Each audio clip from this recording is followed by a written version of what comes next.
All right. All right. That was a little goofy intro, but we are getting into it now. Just got back from still wearing the bands here. We're in Lisbon right now at NFC Lisbon. Made the time to keep community with CoUnity going and jumping into another little podcast episode. So I'm really, really excited here. Going to be jamming with Carlos on everything around product and community and everything, in around those worlds. And again, we're going to be sharing a really cool tool and going to be sharing a framework, which I think we'll go pretty deep on. I'm pretty excited about. But first off, let's get a little introduction from Carlos, and we'll take it from there. Hello. How are you? I'm Carlos. I do kind of like product engineering stuff. And since I'm guessing we have a bunch of like crypto people, I've been in crypto for maybe 10 months. Um, uh, yeah, I think that's pretty much it. I'm very into AI. I do AI stuff about white paper out on verifiability, and I'm really into AI in the New York City space. There's a bunch of stuff happening, and I'm here in Lisbon now. So Give us some more a little fun fact about yourself. oh my god. I think probably like a fun fact was I went to Mega Zoo last year. I went to Thailand, and Mega Zoo, if you don't know, it's like a pop-up city kind of thing that was organized. I think it was like Mega ETH and Eigen. And I got there the very first day, extremely jet lagged at 6 a.m. There were two people in the restaurant, and I was like, with their laptops. I was like, okay, this is my people for sure. 6 a.m. with your laptop in a restaurant. And I talked to them for like a few hours. And only the next day, someone, actually, it was Dan, took a picture. And it was something, and my Slack was just like going crazy. And anyway, the TLDR is that I talked to for 3 hours to Vitalik, and I didn't know who he was. Yes, I was that new. Anyway, yes. That's such a good story. I love that story. You're going to be telling that one to your kids one day when the whole ecosystem is talking about back in the days of ETH, and you're like, oh yeah, I talked to Vitalik for a few hours. And I love what you were saying, like all these people kept coming up and like, trying to like talk to him. And I was like, yeah, like, why do they ask you so many questions? And it was like, oh, I work in a lot of projects. It's like, okay, sure. Giga brain. Yeah, that's a great little story. And yeah, good, I guess, slight segue into Vitalik, Ethereum, and community, which is a big thing in the decentralized world and everything. So I'd love to know, and that's what we're all about and what we're jamming on here. How do you define community? Putting you on the spot. Oh my god, that's a good question. I would say, okay. Maybe for me personally, for me, community has been. I'm in a tech community in New York City, and then I'm also a jiu-jitsu coach, which has a lot to do with community. And I think for me, what I've seen, for me personally, and what I've seen for other people, is that even though you might be interested in something, community is typically what keeps you going. It's like what makes you stay doing whatever you're doing.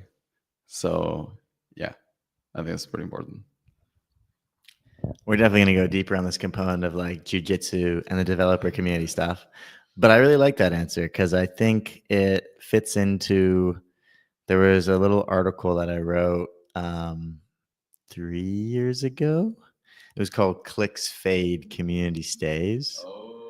And the ethos of it was all around how there's going to be more and more competition for mind share, for awareness when it comes to the digital world, to marketing. Think about the increase in paid advertisement, on Facebook. Facebook ads used to be super cheap and amazing. And there was like a period of time where lots of people were just raking in like a lot of traffic through Facebook ads.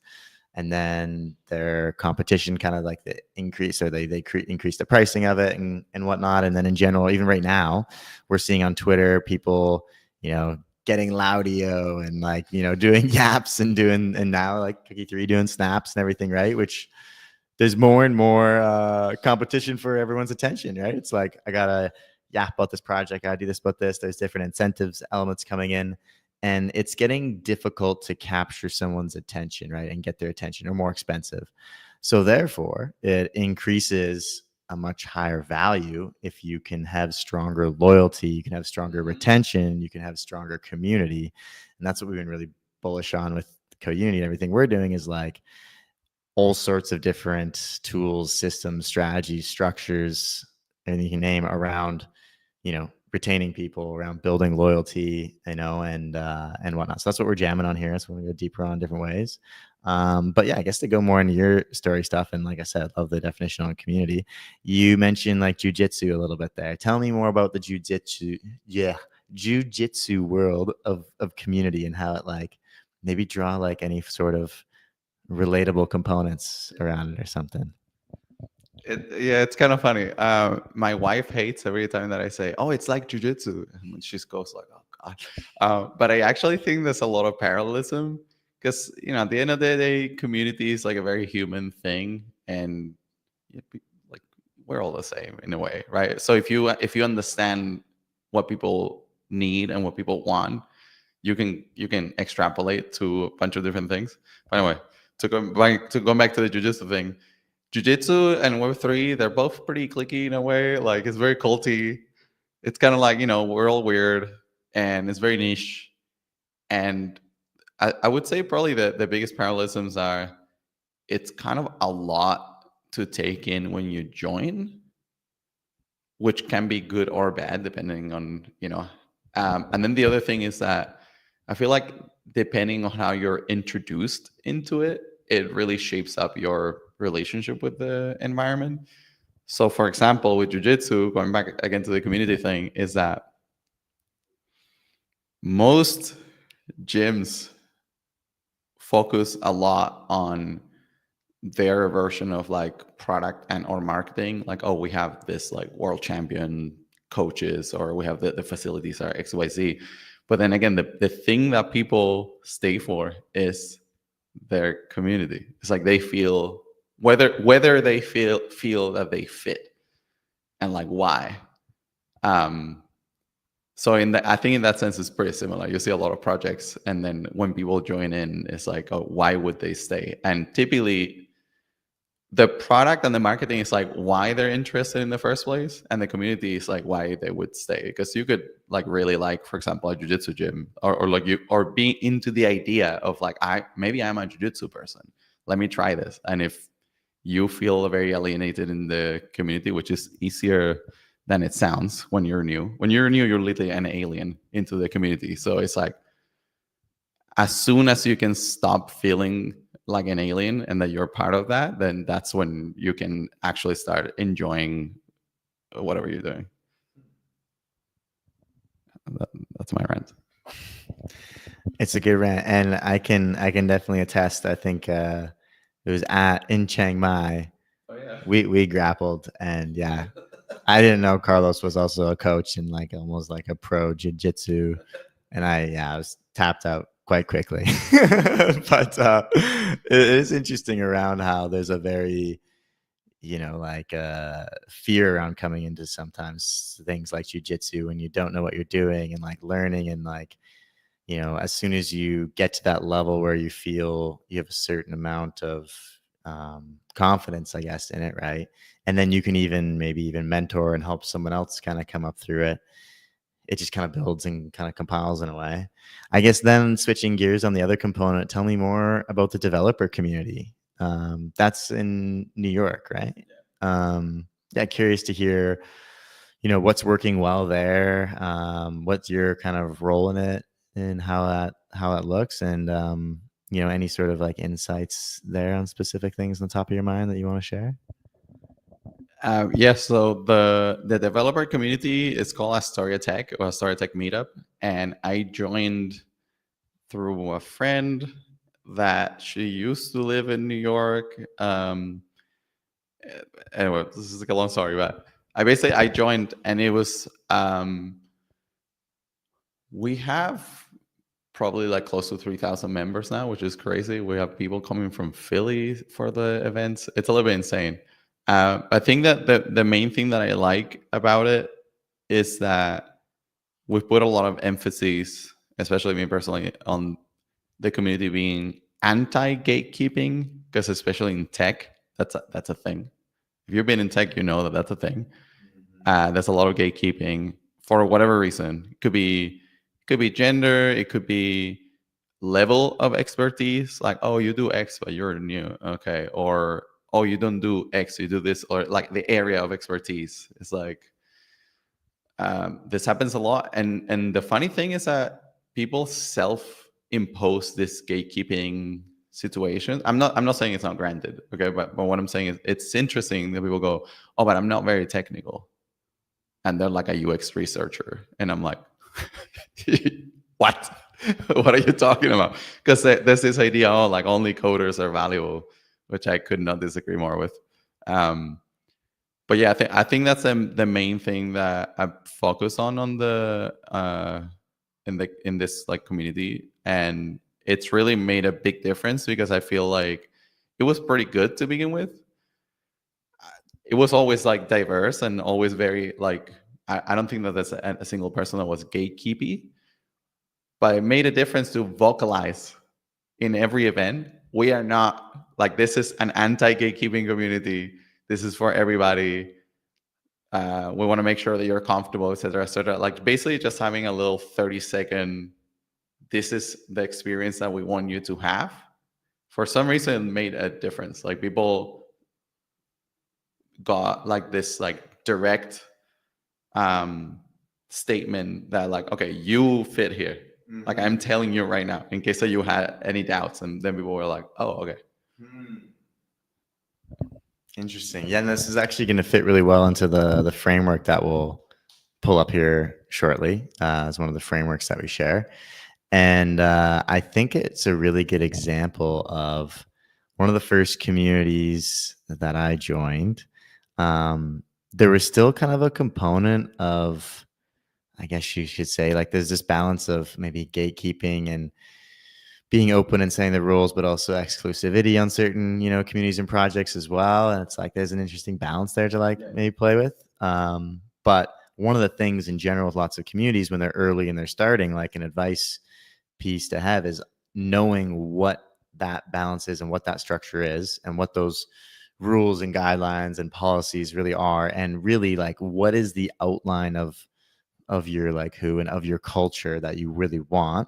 Because if you have that in a strong mind at the beginning of like your community formation, your early members feel the vibe, feel that. And if you can really just like, that's the most important time to really make sure the culture is being, communicated and, shown to them, even by example of the leaders of the project themselves.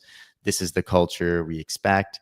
Those early community members embody that culture, and then the new members who come in, they see that culture being embodied, and then they just like become that as well. It's like, it's the, humans, we just like, when we go into a room, we just copy what other people are doing, so it's like if people are going fucking bananas and like throwing toilet paper and crazy, it's like, we might just join in and just like go crazy. But like, that's maybe not the best example, but in general, you know what I'm saying? It's like you see the way that people act, or they respond, or how they participate, and then you kind of emulate behavior, off of that. So that's why it's just like really critical key part. So it sounds like in Astoria with the tech community, I'm sure like the early people coming in, I'm not sure like when you joined or anything, but like you saw a lot of that culture from the other people around, not gatekeeping, being open, being helpful. And then now when you're in there, you're like, I'm going to be the same way. Like, is that kind of a good flow, or anything to add? Yeah, no, that's pretty much it. That's the thing. Like I was interested in it, and then I saw how it worked, and I was like, okay, yeah, I'll keep coming.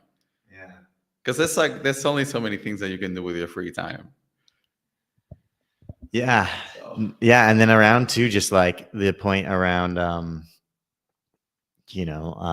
development and coding, and in general, like, I don't know, it just briefly, I was thinking a lot about hackathons and how lots of people, have reservations to apply for hackathons, not as like a developer, and they feel like hackathons are just for, developers and coders who are writing code.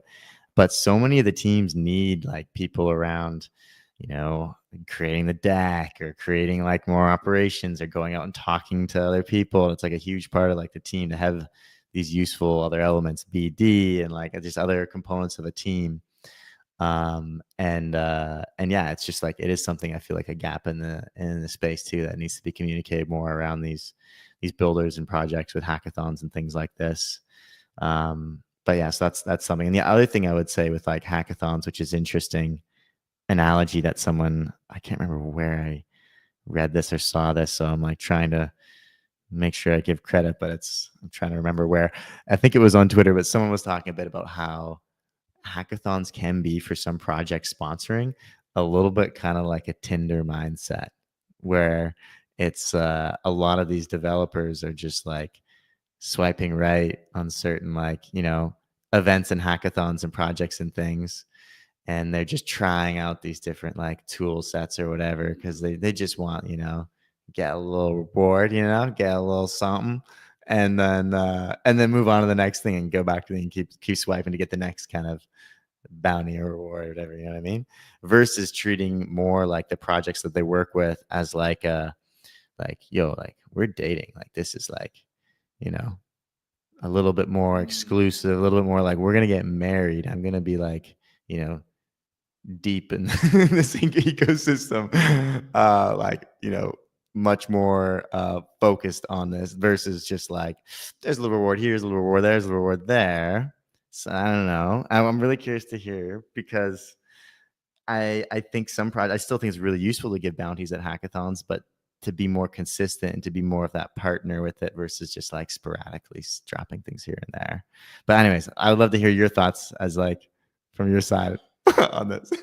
That's an interesting analogy, because you can get that from it. It's kind of reciprocal, right? There's a level of reciprocity. Like, you could go like, oh, like, developers just come to this thing, do like a, whatever, like a copy paste kind of project, and then they bounce, they get their reward, and then they bounce. It's like, what kind of hackathon do you do? Because a lot of times the hackathons are like afterthoughts. It's like, oh, I don't know, I guess, how much is it? Like 20 grand. Okay, sure. Like, we'll run a hackathon, and then whatever. It's like, yeah, what you're going to get is people, if you don't care, people also don't care. If you don't care about your product, like, you can't expect other people to care about it, right? So yeah, I think hackathons can be good. But yes, like, I've seen a lot of hackathons that are like very, very like low effort, and then it's kind of like the kind of, I don't know if this is like an official motto, but I've heard in AI this so much. It's like garbage in and garbage out. It's literally the same thing. Mm-hmm. So that's an interesting analogy. I feel like when people put more effort, you get some level of reciprocity with that as well. Like, people take it more seriously. Like, oh, okay, it's not like that kind of thing. Relationship. Yeah. Yeah. No, and I'm not trying to like shit on like hackathons, or like, not the thing anymore. I'm just throwing out this interesting analogy component where it comes into this thing with community, which is just an ongoing conversation with incentive design, like, how do you use rewards effectively? It's like one of the biggest slightly elements of controversy weaving in different ways, when you even talk about airdrops and you talk about different mechanisms of how you reward people, and now like even like bounties when it comes to hackathons and whatnot. It's like there's a constant ebb and flow of the right, structures and systems for it. I think there was a quote from a book as well, The Business of Belonging by David Spinks, and it talked a bit about how having the intrinsic motivation, like the passion about like understanding it and all that first, and then adding scaffolding and structure of extrinsic, to kind of add the right guidance and fuel for that fire that's already there, is like an interesting way or lens to kind of think about it a bit. But no, really good segue. And I want to talk more about just like developer community stuff. One little excerpt on the show here I would like to pop up is, this is not sponsored at all either, by the way. These are just different tools that I just want to be real and like share a bit that we use at CoUnity. And every week I want to like make an effort that I share at least one tool, right? So I'm going to pop this up on screen here. There we go. So the tool that I want to share is Xenon Bot. And basically what they do, and this, we don't have to go too deep into details. This one's a pretty just a straight useful utility related bot for Discord, where when you install it, you can roll back your Discord to previous like settings, to previous access, to previous permissions at any point in time quickly. So it's a nice emergency support tool. If you get a quick hack, if something happens, you push the wrong settings, something goes crazy, it's one of those like little emergency button, and it backs up a database of everything so that you can quickly roll back. And you also, it helps you, have an element of keeping track of the different template and structure things that you have. So it's just like a nice little Discord infra thing. And I don't know if it's much, I don't want to go too deep into it, but it's just one of the ones I just want to start like sharing and things. It's a little like save your rollback type of thing. Yeah. And then the other thing I got on here that we, share each week, and this is where we can go to a little more discussion from like a developer mindset, is this framework, which I really, really love. And this is a Web2 community framework. And a lot of what I look at is like things that worked really well in the Web2 space. And you can actually find this at community-canvas.org. I'll pull up the URL in a minute here and show what else is on that page and what else you can get. But overall, you'll see 3 different colors here. There's 3 main sections. And the idea of this canvas is to basically map out or remap out, because I suggest lots of projects do this type of thing, who their community is, what type of experiences, and the structure that they have. And that's what those 3 sections are. So the blue is like the who, it's the identity, and really thinking about, who your community's for. And then there's these theme elements of that who, which these things are written right here. And then the next part is the shared experience. So it's the experiences that your community goes through. What are the rituals? How do you select people? What are the rules? We already touched on that a little bit. What's the content? What are the roles? How do you transition people? Lots of, you see this more with, a lot of Web2 projects. How does someone leave your community? How do you plan for someone leaving your community? Like, what is there a structure for that or something that helps with that? And the last one is that overall organizing structure. Like, is there a governance model? Can people take place in voting? Is this on Discord? Is this on Telegram? Is this on like a separate platform? Is it just IRL maybe and that's it? And a WhatsApp group chat? Like, what is the components of, the fine details of how it's structured? And I feel like it's a good order of things too, where it's like always starting with who first, then thinking about, okay, what are we going to do with this who, like with these people, with this like persona, with this targeted community member. And I like to also call this, it's funny, you go ICP, ideal customer profile, and this is used a lot in sales and marketing and all this stuff. ICP for me, ideal community profile.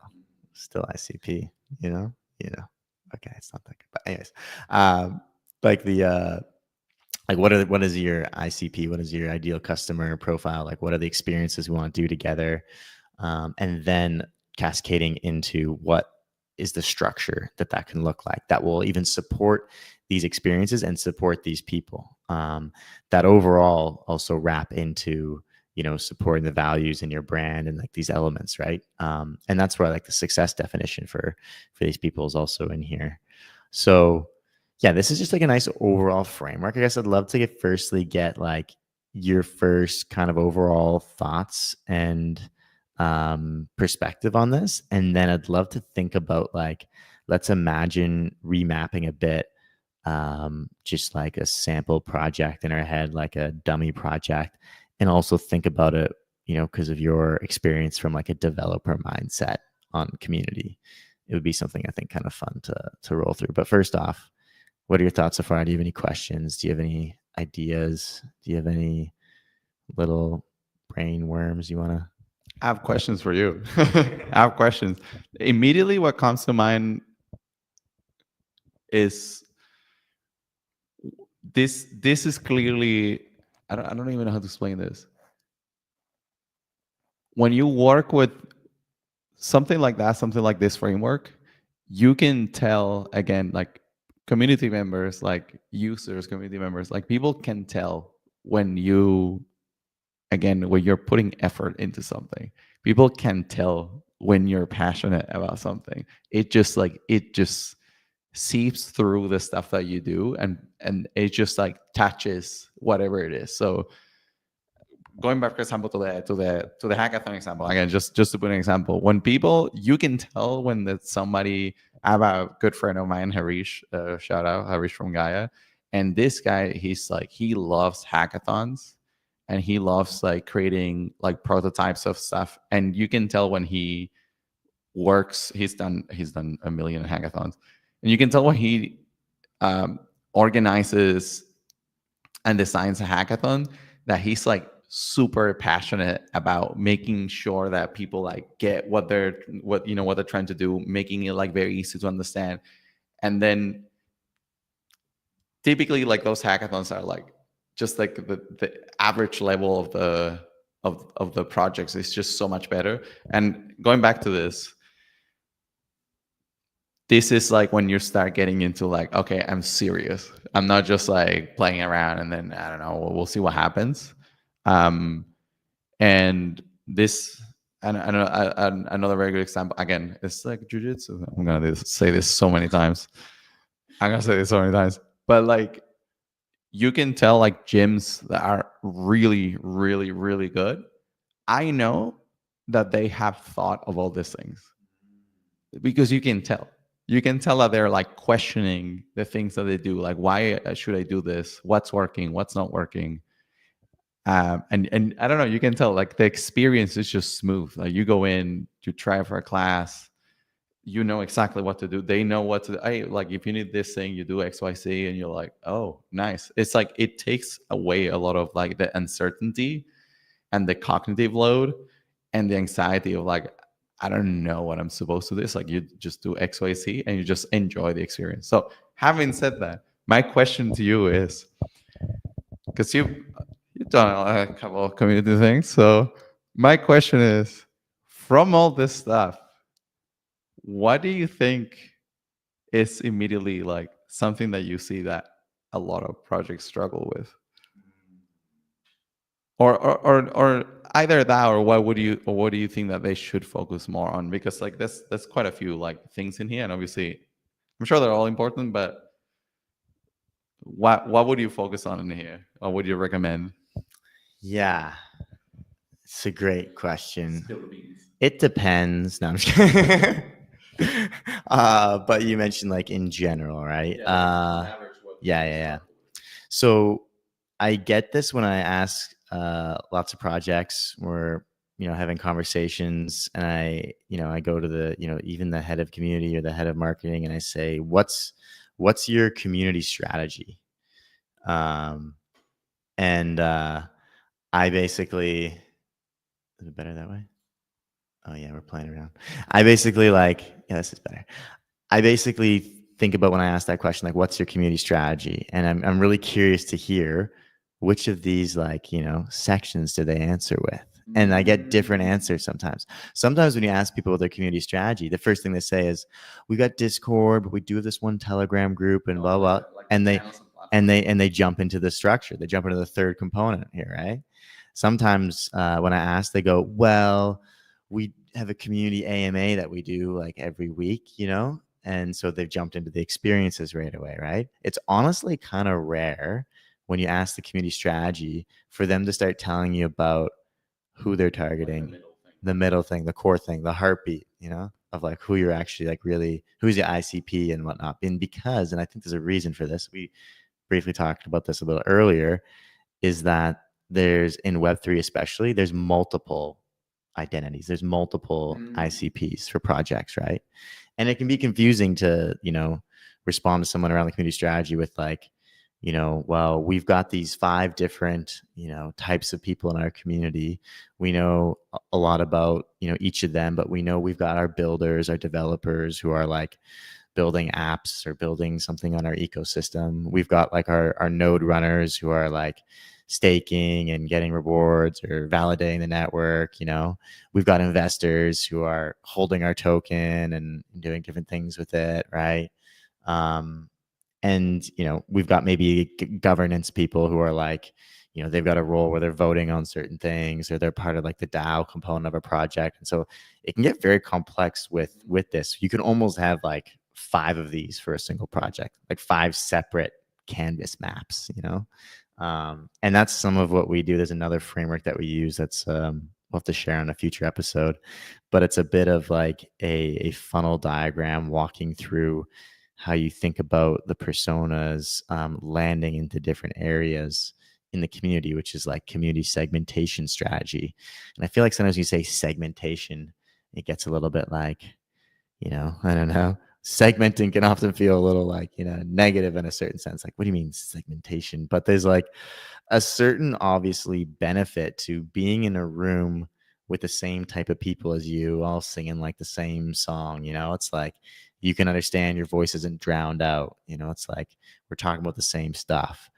And also then like having separate spaces for other people who, they've only got one thing in mind, which is like token price, and that's all they care about. And so it's like, how do we make sure that all the conversation about that doesn't infiltrate, the developers talking about the product or something, Exactly. Or all the farmers coming in, like, don't get me started on that whole strategy and flow because it's there and it's real.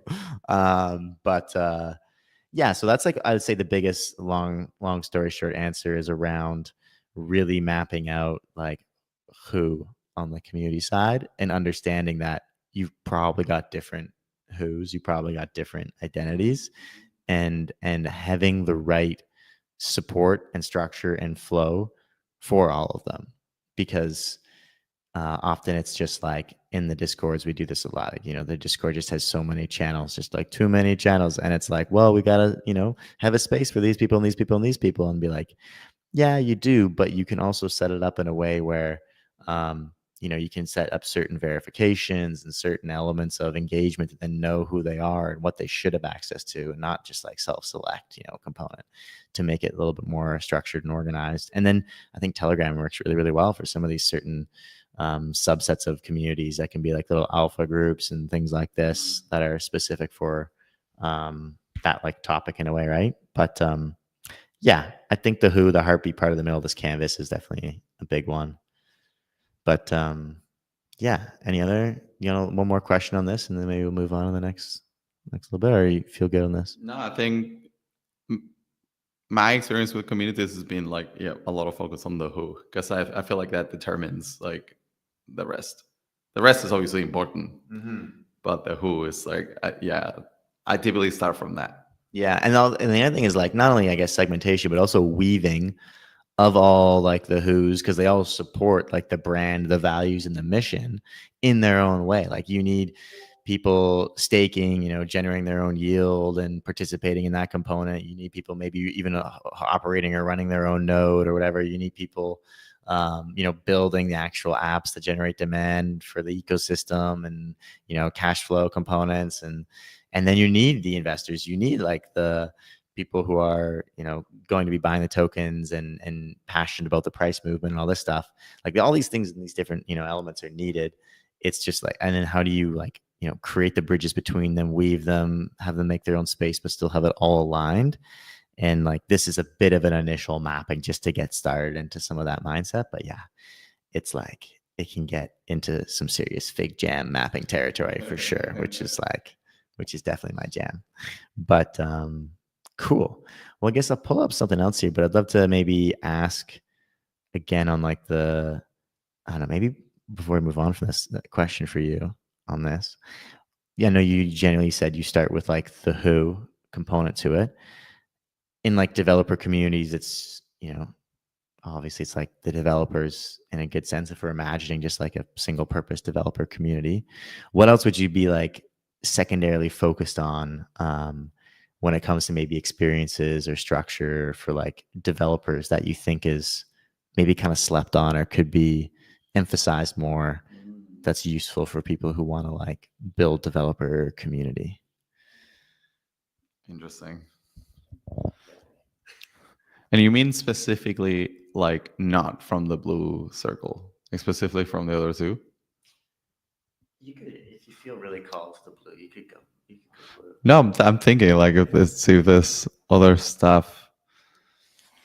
I don't know. I just from my experience, it's been like the red and the green. As long as like you're obsessing about the blue circle thing, you'll figure it out. Like I feel it's kind of like the pieces fall in place. You make some mistakes, but if you understand the blue, you will know. Oh, I made a mistake. I need to fix this immediately. So I think one definitely is the. I feel like the slept on is a success definition. Like understanding why somebody would join the community, that's a very slept on because there's a lot of assumptions and not enough testing to make sure that are my assumptions correct or are they wrong and how wrong are they. So why somebody joining is specifically the success definition. Like, okay, if I manage to do X, I like this is good. Like I will continue. I will. This was worth my time. Yeah, honestly, Yes. the analytics is like a core kind of piece of that too, to really understand, how effective that is for someone, right? But like, I agree, like the success definition, really mapping out, thinking about what does success mean for this specific person? How can we support them? How does it help them? What are the different elements of the community that align with it? It's huge. It's a good segue into another topic of mine, but I'd love to just also to briefly share here. You can see this is the communitycanvas.org. Let's make this a bit bigger for you. And this is where you can actually get this framework. You can download the PDF. I actually wrote a thread on this yesterday, which is a really long thread because I did a tweet for every single of the 17 themes. And I talked a little bit about with the Web3 spin on it. And those are the three sections: identity, experience, structure. And yeah, shout out. There's good resources here. And shout out to these guys, the creators of this. It's been around for a little while. Fabian, Nico, and Sasha, who I met in San Francisco. Yeah, really nice dude. So yeah, that's that. Now, the thing that I would like to touch on briefly is the GTC framework, and it aligns quite closely with this element of the success definition, but also of just figuring out the experiences and figuring out your initiatives. It's something I've been championing and really pushing. It's a framework or a clever play on words from 4 or 5 years ago from Patrick Woods. And I'm really pushing it in this space now. And GTC is go-to community strategy. And a component of it is looking at how do we think about the model of value creation instead of value capture. And so it's like, how do we think about this component of, instead of fishing and capturing value from people, capturing attention and going out and getting it, how do we create watering holes that like create value and bring and suck in all the different types of, identities, the zebras, the giraffes, all the, animals coming together and, getting the value from the watering hole, right? And it's a nice, the analogy extends. You can even think about like, maybe they're not all at the watering hole, but there's like a campfire that's just like, a nice little walk away from the watering hole where there's still like good times and they're getting good value, right? But how do everything flow in that way? And I think this go-to community strategy should be thought about more with projects on how you structure things. And so I did a little keynote on this, a 15-minute presentation at ETH Denver. It was received really, really well. The Radar Block team saw it. They're really awesome guys. Then they invited me to come to do a panel in Dubai, which was really fun on cult community with Smokey and Barachain. It was really great. Yeah, like long story short, one component getting into the tactical components of how do you form a GTC, like for your project. I talk about in this presentation this element of the scientific method, where you have to make a hypothesis of some sort. You have to try something out, and then you have to see how well it works. And so we have this little flywheel. It's like trying out different initiatives, then deep and detailed community analytics to see how well it works. And then that builds a certain amount of relationship trust to the project. And depending on the analytics, we tweak it, the campaign or the initiative, try something new, try something innovative, and then just repeat or change. And that slowly, if you focus on that, and keeping, I think it's important when you're just like launching different initiatives to always keep that canvas in the back of your mind on like, is this aligned? Is this like targeting the right people? Is this building the right experiences? Am I doing this on the right structure? Am I doing this on the right platform? But I think it's like a nice paired component to the whole community canvas, mapping out this GTC go to community strategy element as well. But I'd love to know, like on the GTC side things, the whole value creation versus value capture, those things I was just rambling on. Anything that sparks in your mind, or any thoughts or like kind of questions or things you'd add into that from your point of view? I think the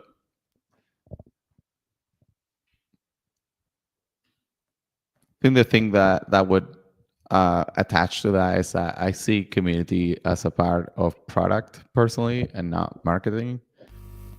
So it's pretty much like yeah. Let's go deeper on this. I'm very curious. I honestly, it's like, this is a really big, actually, I was at NFC. We were both at NFC at Lisbon just like an hour or 2 hours ago. And I was talking to a co-founder there of a project, and he was like, honestly, man, like community stuff, it's just like too much. It's just everywhere. And, our product, it speaks for itself, and we want to go more B2B anyway. And so like, I don't really know, like, prove me wrong, whatever type of thing, a little bit. Right. And we had this good discussion. It was a great debate back and forth. And also in the debate, we were talking about how we need more debate in the space, like healthy debate. There's a lot of people just like agreeing with other people sometimes, like on panels at these conferences and stuff like this, where it's just like everyone's on a panel and it's all like, yeah, it's like we need a little bit more like, so-and-so versus so-and-so. And like, because when you really debate, you often like everyone just learns more, right? It's like you get learnings out of it. So it's like, let's have more good debate in our space, and a little more spice too. There's definitely like a good bit of like Twitter spice out there. People are all about like keyboard, what do you call it? Keyboard warrior, and dropping some serious spice on tweets sometimes. But it's like, it gets into the comments, all right. But like, a little bit more like a structured debate, but still spice. It's like a good mix. It's like a good component there. But yeah, we had a good, nice debate around it. And then we kind of ended up with it being a little bit more around, like it would be nice to have community members who are creating technical content about the product so that more people understand, who we are, and do these different elements of it. And like, there is different elements of value that it could come through, and done understanding it more. So it was like, we pushed each other a bit and like learned different elements of things. And I did also say, like on the B2B side, if your project's very B2B, it is difficult to sometimes involve community and like consumer component, because they can't even take part. Maybe, and then there's not even like even a token or something for them to have an element of ownership connected to it as well. But I guess like long story short, there is this really interesting component of like product with like, outside of community, some people, if you build it, they will come thing. That's been a big one or whatever, right? But then it's like community in general, then product marketing, it's like, it's, I don't know. I want to hear you. I can't with the if you build it, they'll come. It's like, oh, if you build a bridge on top of a mountain, they'll come. Like, no, your bridge is useless. Like, that's not the place to put it. Like, why would I do that?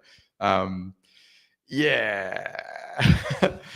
Okay, I can get very ranty, so I'm just gonna say one thing. I think the thing is that I've always seen, especially since we're talking about developers, okay, or like, oh, well, I'm talking about developers. Developer onboarding, I've always seen it as very janky, and the expectation is pretty much it's better. Okay, it's better now. There's like, at least there's like Discord, right? Like Clerk, there's like a huge uh, like authorization, like user management framework thing.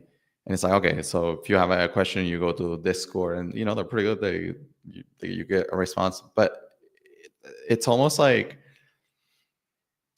the expectation at first was like, okay, just docs, just read the docs, and you'll figure it out. And then you could ask. The thing is, like, then we have Stack Overflow, and then Discord, and the Discord, most of the time, is a little bit of like a glorified forum. That's it. It's like, oh, here's our community, and it's just like you just post a question, and you respond, and you forget about it. Which I guess it's okay, but I just feel like there's like a huge gap. Again, thinking of community as a product, what I would like to see is something more personalized to like me specifically. And like, I hang out with a lot of people that are very, very senior, right? They don't care, right? And they're like, okay, I'll just read the docs and I do my thing. But I would even argue that even that's not true, because you could build a thing or whatever, but I don't know. I'm getting a little bit ranty, but the thing is that I want to see, for example, especially when I'm looking into like a community for a project, it's typically going to be like something that I'm not super familiar with. Because if I was super familiar, I just check the docs and I do whatever I want. But many times I check communities because I'm interested in learning something new that I don't really know much about. I think this is especially true for Web3, since, in a good way, like, ideas are wacky, and that's a great thing, right? And I feel like it's not just, oh, here's the API and then you do your thing. It's like, oh, actually, we're like reimagining the way that we do XYZ, and that you can do this and that. And I feel like that's a great thing that's underutilized, because then you need to grab people. Okay, you spend like a bunch of money in marketing, you've hired some top-notch people, your marketing team is like on fire, you get a bunch of people in, and then I'm like, I don't understand what's going on. It's like, oh, just read it. Like, no. Like, I need a bit of like a hand holding. It's like jujitsu. I'm just gonna say, I'm sorry. I'm just gonna say it again. I need a more hand holding. It's not just like, oh, I go to the place, I wear my gi, I tie the belt wrong, and I'm in class now.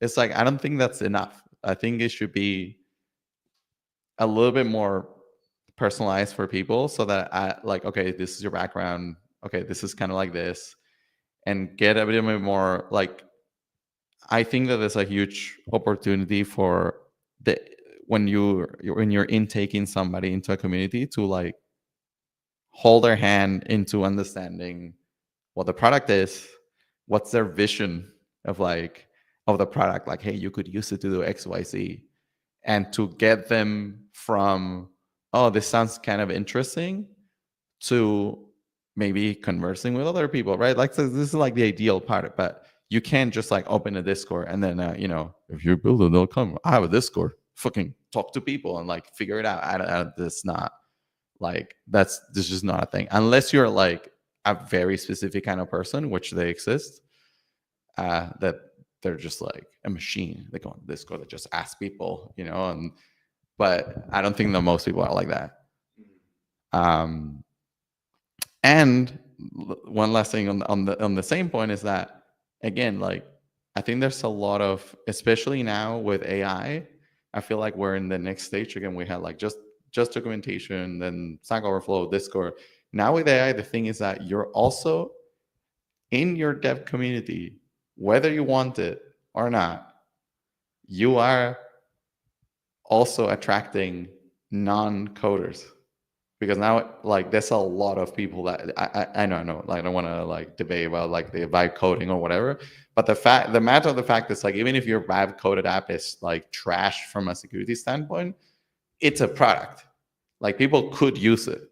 So now you're also attracting a bunch of people that are not super familiar with like maybe a lot of technical jargon and this and that you could be missing an opportunity. I follow this guy, like OX, like 0x designer. Oh, yeah, I think it's pretty big. Yeah, yeah. And this guy's hilarious. And he's like, oh, I don't know how to code, but the guy's like making, because he has like very good product ideas, and he's like vibe coding apps that, again, sure, like maybe they're not nearly ready for production. It doesn't matter, because if he can get 100 people trying out the app and people interested in being like, oh, this is kind of cool, he can just like, that's like worth more than most companies. You know what I mean? He can then like raise some money and like hire a couple of people and like actually build the thing like professionally. So anyway, that's another rant. It's like now in this communities, you're now onboarding also people that don't necessarily fit, but they could be extremely valuable. And if you help them, they could be extremely valuable. So anyway, another rant. No, it's great. There's a lot to unpack there. And honestly, partially, I feel like I just said that just to see if I could trigger you a little bit. I was like, I'm gonna push a little trigger button, and that worked. No, it was great. This is a really good conversation. I think there's a component to it that I think a lot about. One of the things that you said there with, imagine you have your marketing team doing a really good job and driving this awareness and attention, and I don't know if you look at like the cost of acquisition of like a qualified developer, but it's definitely up there. And if you acquire them into the top of your funnel, and then your funnel is like a leaky bucket funnel and they're just like falling left and right out the sides, like what are the components of things that you can do to hold their hand to make things easier? And I'll give you like one thing I recently saw. This is like we gave in great little short clip tip right here, is that you can take and this is from Nodder, shout out to Nodder, what he did with the eigenlayer docs around creating markdown copy files, so you can copy the entire docs and then add that into your AI that you're like chatting with and whatnot, which is like a slightly new workflow. But a lot of projects have been really slow to even implement that little helpful tip where it's like, don't worry about having to copy and paste every single page in our docs or whatever. Just copy the whole thing to load into your own AI model so you can chat with it. However, whatever model you want to use, whatever AI you want to use, don't have to use our chatbot, whatever. Just copy everything, load it into your own thing so that you can like converse with the docs in your own way, right?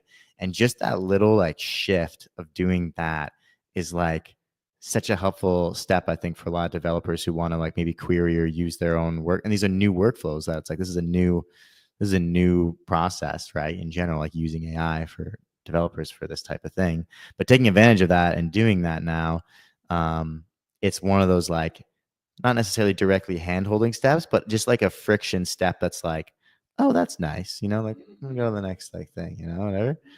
Which I think is really, really cool. So I think that's like something if someone's listening and has a protocol or a project with like a code base or with like a doc section, let people copy all the docs very easily. Because even for marketing people, actually, even for people who want to write content, not like coders themselves, like I want to like put it into ChatGPT, or I want to put it into Claude, or I want to put it into Grok, and I want to do my own like chat with it or query to it to like come up with content ideas or like help me explain this concept like I'm 5, or like just different things even around that in my own way. And I think we could use more of that because like I'm always generally also like scraping pages to do certain AI analysis on a research perspective. So there was just like, I don't know, a little thing that I saw recently that I was like wanted to highlight as like relatable component to making it easier for developers coming in.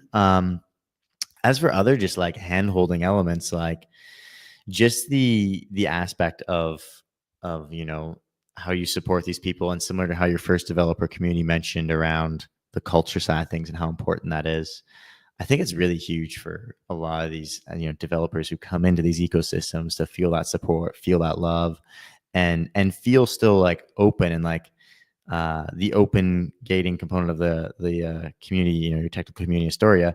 I think it's a really good example also of shout out to like Sozu House, which I know we just, as you mentioned in the car on the way here, Carlos is approved and going to Sozu House, and we approve.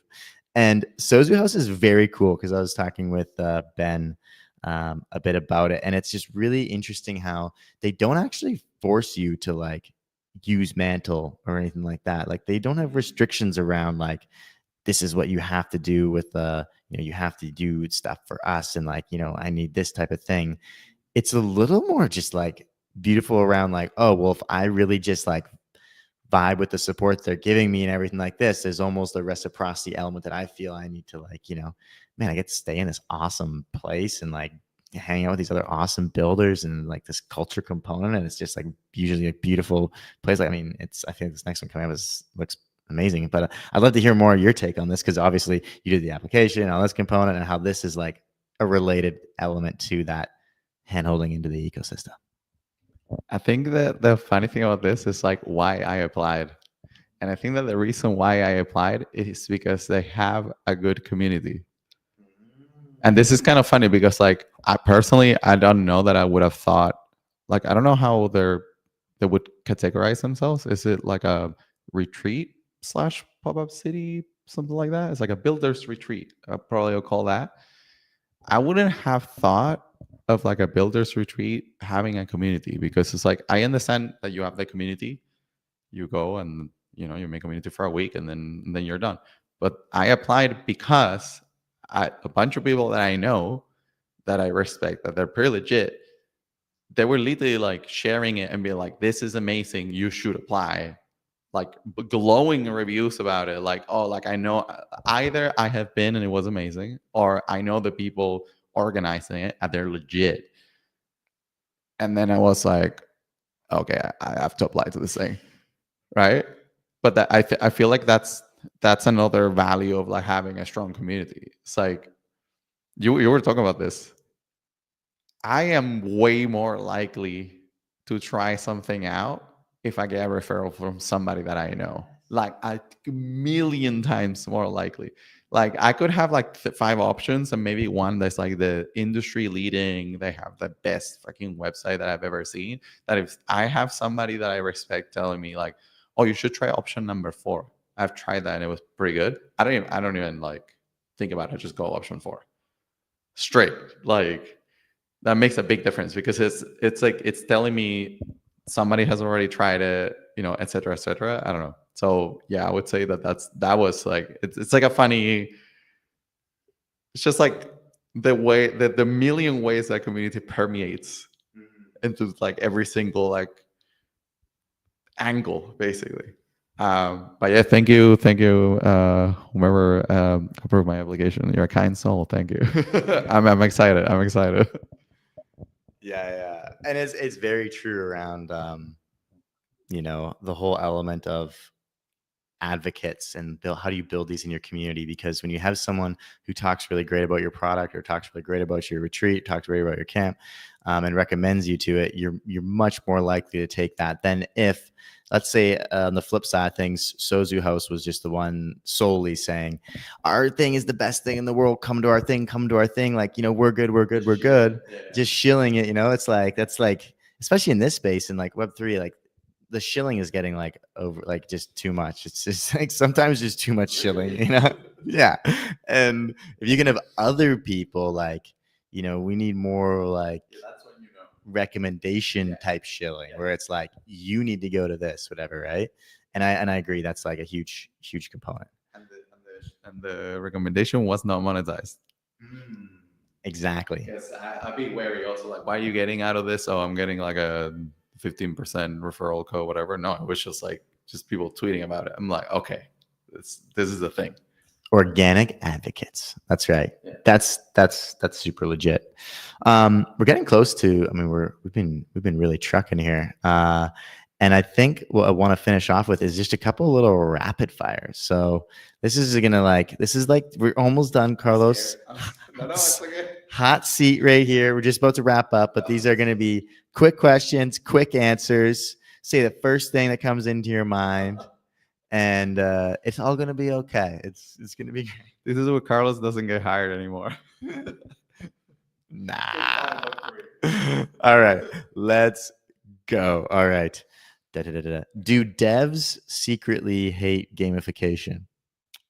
Oh, oh, rapid fire. I don't, I don't know. I don't think so. I don't think so. I think it can be fun. One word to describe your tech community. My tech community. One word. Oh my god, fantastic. In one or two sentences, the best way to welcome a new dev to a community. The best way. I think I'm gonna say personalization, which is kind of like the product word for getting to know somebody. Like you need to get to know them somehow. What's a community metric that you find interesting or important? Wow, is that tricky? Community metric. I would definitely churn. Like the ratio. I don't know if it's technically churn, but it's like the ratio of people that join versus like leaving. I think that's Discord or Telegram for devs? I'm very partial to Discord. I think Telegram has its place, but it can be very messy. Like you get 200 messages, then you don't know what happened. Anyway. Tell me a layer 2 right now that you think has a poor community. That might be a bit rough. The what? Oh my god. Or could be improved. Could be improved. Oh Jesus. Oh my god. I was actually like, I don't mean for this to be a cop out, and please don't hate me. I guess I was literally asking Dan earlier, like, to give me like good examples, because I just haven't I haven't been lucky enough to find one that I was like, wow, this is a good community. It's like typically held with like chopsticks. But again, don't hate me. Okay. Actually, you know what? Like, I don't know if this counts as an L2, but I feel that that's not true. Like there's one that I've been following a little bit more recently, and I'm not into DeFi at all. And I've been following Octant. And I don't know. Like I've seen them, especially with like being inclusive. They had they had like an office hours or something like that was in Spanish. And I was like, wow, I have barely seen that. And I don't know, like I don't think that their Spanish community is like big enough that it's like, fully justified from like a budget perspective. I think they're just like trying to like offer that. But yeah, I actually don't even know if Octane is an L2, but probably them. I mean, I know that's a bit bullish, though. I think for sure. Although language like that, 100%. All right, last one. I would say, how would you handle trolls coming into a community? Do you mute them or do you message them? Trolls. What? Instaban. I'm like Instaban kind of person. I've even done that IRL, and I have literally said like, oh, if you're not behaving, you're out. Like just FYI. Like there's no, you're just out on the spot. You're like, I'm jujitsu. I will make you. No, great. All right, awesome. Well, I'm gonna throw up here, Carlos, your handle here, as well as mine. We'll flip. Oh, they can't both show, but yeah, definitely follow Lospoy on Twitter and myself as well, sharing lots of these insights, different things that we've been talking about, and more good stuff cooking. So really excited to go a little bit deeper next Wednesday. And don't forget this Friday, we will have our community office hours again, where if you had any questions from this podcast or in general need any help with your community strategy, you're curious about the community canvas, just come show up, ask to hop up on stage. And I would love to hear your questions, your takes, your curiosities, and we can go deeper on it. It's an open office hour, just like you might have in a developer community or in any sort of other community around asking things you're curious about. We're there to help people with community. So show up. And without further ado, I'll let Carlos. You wanna close us out with any wise words to finish? What communities product people go to the office hours if you're here and get absorbed. Thank you. Thanks, guys, and we'll catch you next week on Wednesday and later this week and Friday at the community office hours. Peace out.